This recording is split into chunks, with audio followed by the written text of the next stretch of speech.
But the other thing that is very important is reporting. And reporting to the ICAC is an essential part of maintaining a corruption-resistant culture. If people know that this sort of behaviour will be referred to authorities such as our office, then they are less likely to engage in it because they know what the be. And you are very reliant on whistleblowers to be able to tell you what's going on. Although I do understand that I'm not sure if there was Operation Hector or Operation Landon but one of them where it wasn't so much a whistleblower, it was what was being heard on the sort of information was being fed through, it was sort of what was words on the street. But you are very reliant on people whistleblowing, essentially. Well, it's part of what we use in order to be able to gather information. Yeah.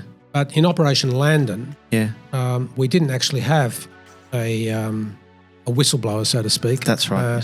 What we had is strands of information. And we were able, through our Strategic Capability Unit, which has been recently established in the last few years, to be able to synthesise strands of information, to look at what was happening at school infrastructure, see things that looked untowards, and to result in us setting up a preliminary investigation. Now, that would not have happened had it not been for the work that the ICAC did in synthesising that information, seeing some grounds to go in and commencing a preliminary examination, and the rest is history. Yeah.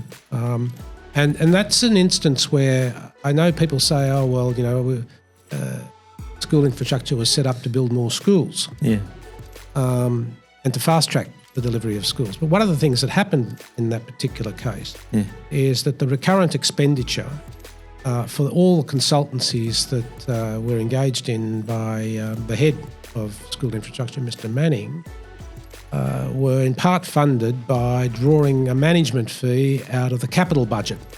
So the capacity to be able to deliver the projects was dissipated by the excessive payment of consultancy fees to the various organisations that we identified in our report, which, as it turned out, were closely aligned to his private and personal interests.